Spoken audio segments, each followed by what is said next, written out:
हरिओम। जय विश्वनाथ।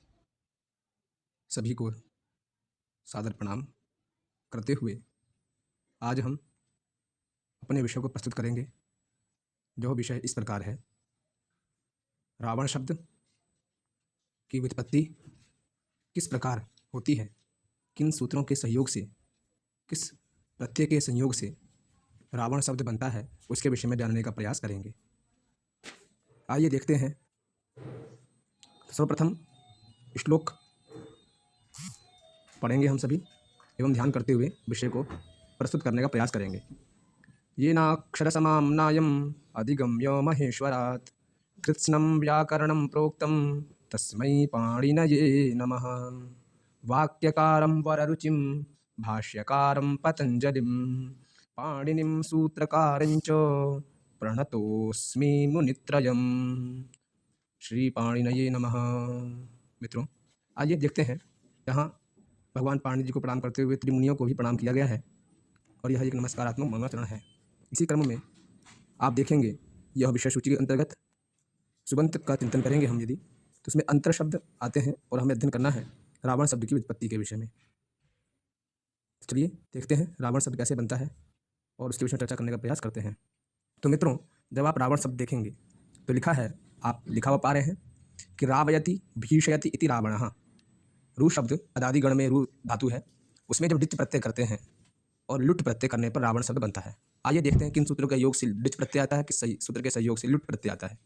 एक सूत्र है नंदादि ग्रही पचादिभ्यो, नंदादि ग्रही पचादिभ्यो ल्यू ऋण यचः, ल्यू ऋण यचः।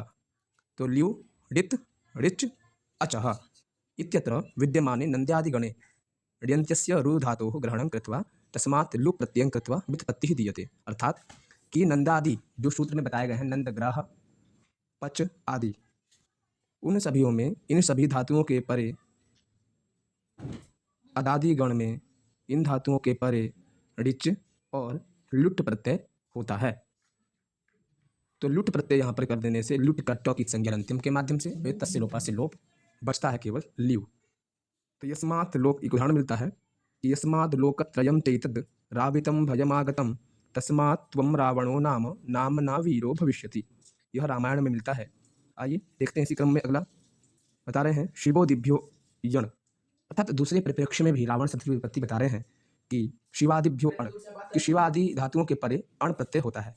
तो शिवादि गण में रवण जो रू धातु है, रू को रो होकर रव बना, रव में अण सुन जुड़ गया तो बन गया रवण। तो रवण शब्द होता है। अतः सूत्रेण, सूत्र के द्वारा रवण शब्दात् अपत्यार्थे अण प्रत्यय भवति। रवण शब्द के अपत्यार्थक अर्थ में, अपत्य अर्थक शब्द में अण प्रत्यय होता है। तो रावणस्य अपत्यम पुमान् रावण अण इति रावणः। क्या कहेंगे हम, इसकी व्युत्पत्ति बताएंगे। रावणस्य अपत्यम पुमान् रावण धन अण इति रावणः। तो आइए देखते हैं बनता है रावण शब्द। इसी क्रम में बता रहे हैं कुत्रचित, अर्थात दूसरे अर्थ में भी होता है। एक धातु है द्रु धातु, द्रु धातु गतौ भौवादिकः, गति अर्थ में होता है और यह इसमें भी ऋच प्रत्यय लगता है। वहाँ पे अण लगा तो यहाँ पे ऋच प्रत्यय लगने पर भी रावण शब्द बनता है, द्रावण। तो द्रावण शब्द बनता है लू प्रत्यय करने पर। तो इति व्युत्पत्ति क्या करके सुखोच्चारण अर्थम दकार लोपे, सुखपूर्वक उच्चारण हो जाए इसलिए द्रावण में से दकार का लोप हो जाता है करके पूषोदरादीनि यथोपदिष्टम, प्रशोदरादीनि यथोपदिष्टम, इस सूत्र के माध्यम से यहाँ पर तादृशम निर्देशम कृत्वा, उस प्रकार से निर्देश करके रावण शब्द की सिद्धि वैयाकरण ही ज्ञायते, वैयाकरण के द्वारा ज्ञान किया जाता है।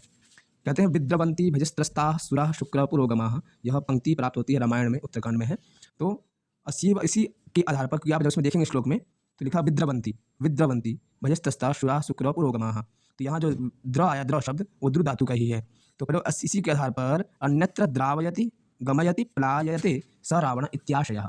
आशय क्या निकलता है कि अन्यत्र, अन्य जगह पर द्रावयति, द्रावयति गमयति अर्थात पलायते, इसका पालन पोषण किया जाए, उसे कहते हैं द्रावण। तो द्रावण शब्द की व्युत्पत्ति दो प्रकार से हो सकती है मित्रों। एक प्रकार हो गया कि आप रवण शब्द में, रू धातु है तो रवण शब्द में आप क्या करिए, रू को व कर देंगे तो इसलिए रवण बन जाता है वो। तो रू को आप क्या, रू के साथ अण प्रत्यय लगाइए, अण के साथ लिट प्रत्यय लगा दीजिए। अर्थात स्थिति ऐसी हो जाएगी कि आप रू धातु में लिट प्रत्यय और लू प्रत्यय लगाएंगे, लुट। उसके बाद दूसरी स्थिति में क्या करेंगे आप, दूसरी स्थिति में आप कर देंगे कि ऋच प्रत्यय अण प्रत्यय लगाएंगे, उसके बाद फिर आप जो है अण के बाद पुनः लू प्रत्यय लगाएंगे, तब भी रावण शब्द बनेगा। और एक बार निच और लू प्रत्यय लगाने पर द्रावण भी बनता है। अर्थात द्रु धातु से भी रावण शब्द सिद्ध हो सकता है और रू धातु से रावण शब्द सिद्ध हो सकता है। कहने का तात्पर्य यह है कि रावण और द्रावण शब्द की उत्पत्ति, जिसका अर्थ हमने आपको बता दिया, इसी क्रम में बताएंगे। एक उदाहरण प्राप्त होता है पाठभेद से कि यस्माद् लोकत्रयं चैतद् द्रावितं भयमागतं तस्मात् त्वं रावणो नाम वीरो भविष्यति। पहले ही भविष्यवाणी कर दी है कि कहीं कहीं प्राप्त होता है ऐसा शब्द, जो हमने पहले श्लोक पढ़ा, तो वहाँ पर यस्मात् लोकत्रयं चैतत्, यह जो जिसका जो लोग है। पूर्व में इस श्लोक में रावण शब्द आया था, इस बार द्रावत शब्द आया है, द्रावितम भयम आगतम, जिससे पूरा संसार भय से युक्त हो जाएगा। तो तस्मात् त्वं रावण, उसका नाम क्या होगा? तो रावण होगा। नाम नामना वीरो भविष्यति, और वह रावण नाम के नाम से वीरता का अपना गुणगान पूरा संसार करेगा। देवता, नर, किन्नर, मानव, जन, मनुष्य सभी उनका गुणगान करेंगे।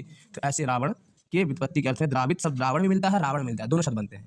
तो कहना पर यह है, मेरे भारतवर्ष के प्रत्येक विद्यार्थियों, गुरुजनों, आप तो पूर्णतः ज्ञान होते हुए हम अपने विषय को प्रस्तुत करने का प्रयास कर रहे हैं। फिर कह रहे हैं उपायस्य उपायांतर अदूषकत्वम इति, इस न्याय के द्वारा, ये न्याय कहता है कि जहाँ पर सर्वाः अपि एताः व्युत्पत्तिः प्रामाणिका एव ज्ञेयः, कि सभी जगह यह प्रमाणिक के ही द्वारा माना गया है। तो आइए देखते हैं। अब आया रावण इति शब्द, इस पर विचार करेंगे यदि हम, तो आप देख पा रहे होंगे मित्रों, शिवादिभ्योन इस सूत्र के माध्यम से, तत्वबोधि एक ग्रंथ है, तत्वबोधि न्याय टीका है, तो उसमें विश्रवण रवण शब्द अत्र पठ्येते। विश्रवण और रवण ये दो शब्द पढ़े जाते हैं, और इन दोनों में विश्रवस शब्द से आदेशौ, विश्रवस शब्द में क्या है? आदेश है।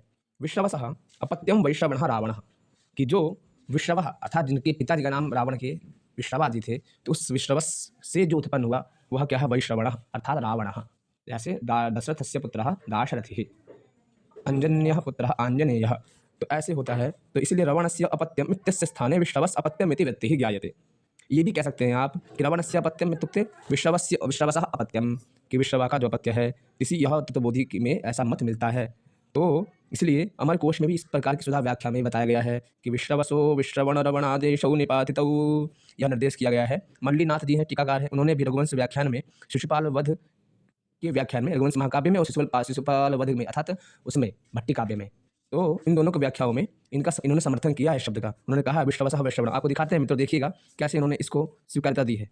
देखिए उदाहरण मिलता है आपको रघुवंश महाकाव्य का, उसमें लिखा है कि रावणस्यापि रामास्तो भित्त्वा हृदयमाशुगः विशेष भुवमाख्यातु मुरगेभ्य इवे प्रियम। आप देखिए सबसे ऊपर लिखा हुआ है रावणस्यापि, आप इसकी व्याख्या जब पढ़ेंगे तो लिखा विश्रवसो विश्रवण रवणम इति रवणादेशः, कि रवण आदेश कर रहे हैं, तो मतलब विश्रवसः विश्रवण रवणम, जो विश्रव का जो पुत्र है वह कौन है? रवण, मन रावण। तो ऐसा रघुवंश में भी मिलता है। आइए आपको अगला दिखाते हैं कैसे। शिशुपाल वधम में भी इस ग्रंथ में कहा गया है, विनोदमिच्छन्नथ दर्पजन्मनो रणेन काण्वास्तिदशैः समं पुनः सरावणो नाम निकामभीषणं बभूव रक्षः क्षतरक्षणं दिवः। मित्रों आप जब देखेंगे शिशुपाल वधम में भी रावण शब्द की वर्णन किया गया है। तो इस प्रकार से इन्होंने समर्थन किया है। मित्रों आशा करते हैं आपको समझ में आ गया होगा विषय।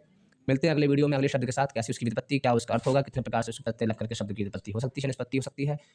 इतना कहते हुए अपने वाणी को विराम। जय श्री राम, जय विश्वनाथ, हर महादेव।